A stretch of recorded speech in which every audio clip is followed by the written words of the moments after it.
Bismillahirrahmanirrahim. Assalamualaikum warahmatullahi wabarakatuh. Mudah-mudahan Allah Subhanahu wa Ta'ala melimpahkan kesehatan kepada Anda semuanya.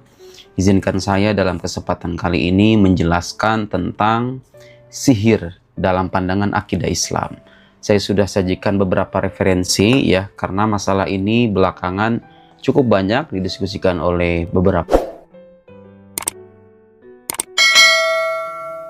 orang. Nah, saya ingin coba memberikan perspektif berdasarkan apa yang saya tekuni. Saya bukan praktisi pengobatan non medis ya.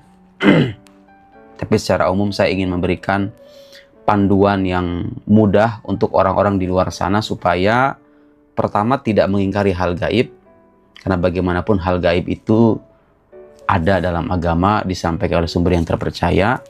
Tapi dalam saat yang sama juga tidak mudah terpedaya oleh kisah-kisah mistis yang didramatisasi ya. Karena sekarang di Indonesia ini banyak dukun-dukun palsu, dia menjual agama demi kepentingan pribadinya. Saya sangat sepakat dengan orang-orang yang berupaya untuk mencerdaskan masyarakat dan menyadarkan mereka tentang adanya praktek-praktek perdukunan palsu itu. Mereka-mereka yang memang menggunakan nalar, kedangkalan nalar sebagian orang untuk memuaskan kepentingan pribadinya.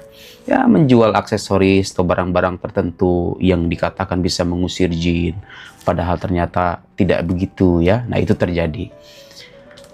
Jadi saya ingin dengan video ini orang kemudian tersadarkan bahwa oh, ternyata sihir itu ada, jin itu ada, hal gaib itu memang ada, tapi tidak semua hal gaib itu wajib dipercaya. Prinsipnya saudara-saudara sekalian, hal gaib yang wajib dipercaya itu adalah hal gaib yang terbukti berasal dari sumber yang terpercaya. Itu saya kira sangat logis ya.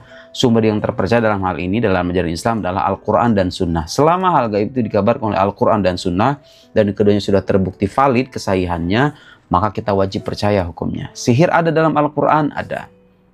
Jin ada dalam Al-Quran? Ada. Berarti wajib percaya atau tidak? Wajib percaya. Tapi kasus per kasus. Nah, sekarang misalnya ada orang diklaim, wah ini terkena santet. Ternyata setelah didiagnosa itu masalah psikologis. Anda mengingkari santetnya. Kasus per kasus ini. Oh enggak, ini bukan santet. Ini masalah gangguan psikologis. Salah atau enggak? Ya enggak salah. Karena yang diminta dari Anda adalah percaya bahwa sihir itu ada. Aslus sihir. Jadi prinsip bahwa sihir itu ada, Anda wajib percaya. Tapi kasus per kasus, ada orang kemudian mendramatisasi kisah anaknya, dibawa ke dokter, kata dokter diagnosa nggak ada penyakitnya bu. Langsung disimpulkan, oh ini ada yang nempelin, ini begini. Anda wajib percaya nggak? Nggak. Ya, harus dibedakan terlebih dulu. Tapi Anda wajib percaya kepada jin nggak? Ya, wajib percaya. Tapi apakah kasus-kasus tertentu itu adalah intervensi jin? Itu tidak wajib dipercayai ya. Karena bagaimanapun boleh jadi orang itu salah dalam menganalisa, salah dalam menafsirkan kejadian. Kan bisa jadi. Yang kita ingkari bukan jinnya, bukan sihirnya, tapi kasus-kasus yang diduga ada intervensi sihir dan jinnya. Oke? Oke, pertama saya ingin bawakan referensi dari kitab akidah yang dijadikan diktat di kampus Al-Azhar, Al-Qaul As-Sadid fi Ilmi Tauhid. Yang perlu kita tegaskan pertama-tama adalah sihir itu bukan sesuatu yang luar biasa ya. Ini kesepakatan para ulama. Sihir itu bukan sesuatu yang luar biasa dalam arti dia itu bisa dipelajari. Beda halnya dengan mukjizat dengan karomah. Kalau sesuatu yang luar biasa itu terjadi pada diri orang yang mengaku sebagai nabi dan dia benar dengan pengakuannya, itu namanya mukjizat. Seperti halnya Nabi Musa bisa membelah lautan dengan tongkat. Itu mungkin secara akal dan itu dikabarkan dengan sumber yang terpercaya. Anda nggak bisa mengingkari sesuatu yang dikabarkan oleh sumber yang terpercaya, apalagi itu wahyu ya. Kalau itu ditampilkan pada orang yang saleh, yang mengikuti ajaran Nabi, seorang wali maksudnya, maka itu namanya karomah. Nah, kalau itu ditampilkan pada diri orang yang berperangai buruk, jauh dari tuntunan syariat, dia bersekutu dengan setan, gitu ya. Nah, itu namanya sihir. Oke? Apa buktinya kalau sihir itu bukan sesuatu yang luar biasa dan bisa dipelajari? Qaul Sadid halaman 139. As-sihar amrun gharib yushbih khawariqal adat. Sihir itu sesuatu yang aneh, ya terlihat aneh. Dia menyerupai khawariqal adat, menyerupai sesuatu yang luar biasa. Tapi dia tuh nggak luar biasa, biasa aja sebetulnya kalau Anda tahu sebabnya. Walaisa khariqan lil ada, dia itu tidak bersifat luar biasa. Li'annahu yunalu bitta'allum, karena itu diperoleh dengan mempelajari, dengan belajar.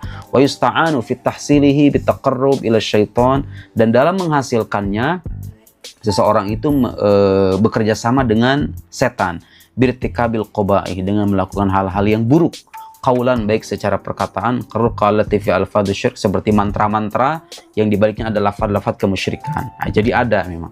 Wa madhus syaitan, atau memuji setan, wa taskhirihi, wa amalan, atau perbuatan ka ibadatil kawakib, seperti menyembah bintang, wa tizamil janabah, atau terus-menerus dalam keadaan junub, ya, nggak bersuci. Kan setan itu suka dengan kejorokan. Nah, para penyihir juga kira-kira tuh ya mengikuti keburukan setan, ya.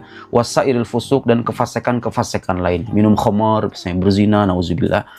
Awatiqadan, atau berupa keyakinan, kastihsan ma yujibu taqarrub ilaihi wa mahabbati iya, wa hadza la yahsul adatan. Nah, hal semacam ini, kata Syekh Mahmud Abu Daqiqat, tidak akan terhasilkan illa idza kana bainas sahir wa syaitan tanasubun fisyar, kecuali antara seorang penyihir dengan setan itu ada kesesuaian dalam keburukan, wa khubthun nafs, dan keburukan jiwa. Fakama annal malaika la tu'awin illa akhyaran nas, sebagaimana malaikat tidak bekerja sama kecuali dengan orang-orang pilihan, orang-orang soleh, al-musyabbihina bihim, yang menyerupai mereka, ahli ibadah, ahli berzikir gitu, ya. Kan malaikat suka dengan zikir kepada Allah. Fil muwadhabah 'alal ibadah wa taqarrub ila Allah ta'ala bil qaul wal fi'l. Kadzalika syayatin, begitu juga setan, la tu'awin illa al-asyrar, tidak bekerja sama kecuali dengan orang-orang jahat, al-musyabbihina bihim fil khiyanah wan najasa qaulan fi'lan wa i'tiqadan. Walhasil, saudara-saudara sekalian, dalam buku-buku akidah, dalam buku tafsir, sihir itu bukan sesuatu yang mereka ingkari, yang diingkari oleh para orang muslim. Sihir itu ada, ya. Tapi sekali lagi saya ingin menegaskan bahwa meyakini bahwa sihir itu benar-benar ada tidak mengharuskan Anda untuk percaya dengan semua cerita yang dinarasikan oleh orang-orang. Oh, ini terkena santet, ini terkena sihir. Boleh jadi iya, boleh jadi tidak. Bagaimana caranya, Ustadz, biar bisa membedakan ini sihir beneran atau enggak? Dilihat orangnya, saudara. Ini orang kira-kira paham agama atau tidak? Orang terpercaya atau tidak? Oke.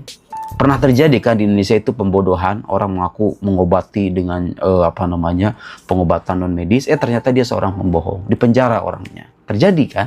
Supaya Anda tidak tertipu, itu jangan gampang percaya. Makanya boleh jadi orang itu terkena penyakit, penjelasan medisnya ada, tapi buru-buru disimpulkan ada gangguan mistis, belum tentu benar. Dan kalau Anda mengingkari, itu nggak mengurangi keimanan Anda. Selama Anda percaya hal-hal gaib yang disebutkan agama itu beneran ada, malaikat, setan, jin, dan lain-lain, ya. Jadi itu sihir dalam pandangan akidah Islam. Dia adalah sesuatu yang menyerupai sesuatu yang luar biasa dan terlahir pada orang-orang yang bersekutu dengan roh-roh jahat, dengan tapi ingat, sihir pun dikatakan dalam Al-Quran, wa mahum bidzarrina bihi min ahadin illa biidznillah. Para penyihir itu tidak akan bisa membahayakan seorang kecuali atas izin Allah. Makanya orang-orang muslim yang tidak mau terganggu dengan sihir, bangunlah hubungan yang baik dengan Allah. Salat 5 waktu, baca salat kepada Nabi, baca istighfar, baca ayat Al-Kursi, baca muawwidzatain. Anda itu lebih kuat ketimbang jin sebetulnya. Saya sering pernah bilang bahwa dalam akidah Islam, jin itu sering disebut sebagai jismun latif, makhluk halus. Sementara kita jismun kathib, makhluk padat. Makhluk halus itu dibandingkan makhluk padat, ya kekuatannya jauh sekali.